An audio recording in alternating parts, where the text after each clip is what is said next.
হাসিনাহীন হাসিনা ব্যবস্থা কায়েম রাখা।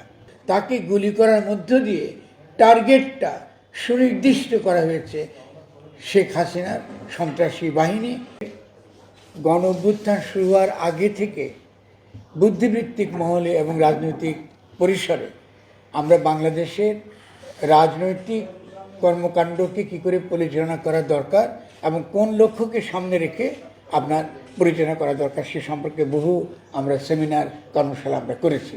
এবং আপনার প্রত্যেকে জানেন যে 2024 সালে গণ অভ্যুত্থানের আগেও আমাদের যে একটা গুরুত্বপূর্ণ গ্রন্থ প্রকাশিত হয়েছিল গণ অভ্যুত্থান গঠন, এবং সেটা প্রভাবটা ছিল তরুণদের মধ্যে বিস্তৃতভাবে। সাউথ টাউনে হোক আপনার স্বপ্নের আবাসন, শতভাগ রেডি প্লট, সাথে সাথেই সাফ কাবলা রেজিস্ট্রি। এবং এই প্রভাবের একটা ইতিবাচক ফল আমরা পেয়েছি 5ই অগাস্টে। কিন্তু দুর্ভাগ্যক্রমে 5ই অগাস্টের পরে যেটা আমরা একটু আগে বললাম সাংবিধানিক প্রতিবিপ্লব, মানে সংবিধানের কথা বলে হাসিনাহীন হাসিনা ব্যবস্থা কায়েম রাখা। আমি আবারও বলি, শব্দটা খুব সহজ, হাসিনাহীন হাসিনা ব্যবস্থা, ফ্যাসিস্ট ব্যবস্থায় কায়েম রাখাটা হয়েছে 8ই অগাস্টে। যখন আপনি কি হয়েছে যে এই পুরনো শেখ হাসিনার সংবিধান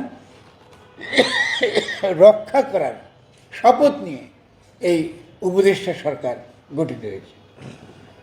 এই যে আমি উপদেষ্টা সরকারটা বললাম, এই কথাটা আপনি খুব ভালো করে মনে রাখবেন, কারণ আপনার অধিকাংশ সাংবাদিক সবসময় অন্তর্বর্তীকালীন সরকার কথাটা বলেন। অন্তর্বর্তীকালীন সরকার গঠিত হয়নি 8 তারিখে। এটা একটা হেটোরিক, মানে এটা একটা মানুষকে ধোঁকা দেওয়ার জন্য এই কথাটা বলা হয়। অন্তর্বর্তী সরকার তাকেই বলে যখন একটা পুরনো ব্যবস্থা যখন ভেঙে গেছে, চলে গেছে, জনগণ সেটা উৎখাত করে দিয়েছে এবং জনগণ নতুন করে আবার নতুন ব্যবস্থা তারা কায়েম করবে, তার জন্য যখন নতুন প্রক্রিয়া শুরু করে, সেই প্রক্রিয়া পরিচালনার দায়িত্বে যারা থাকে তাদেরকে বলা হয় অন্তর্বর্তীকালীন সরকার।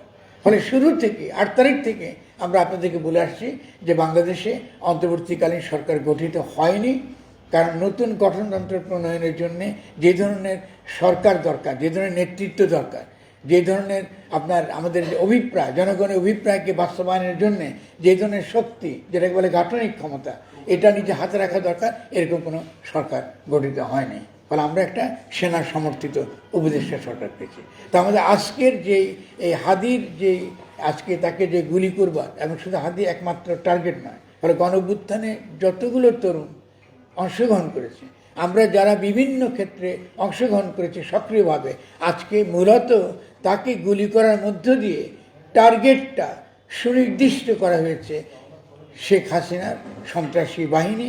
এই দেশে কাদেরকে তারা রাখবে, কাদেরকে তারা রাখবে না।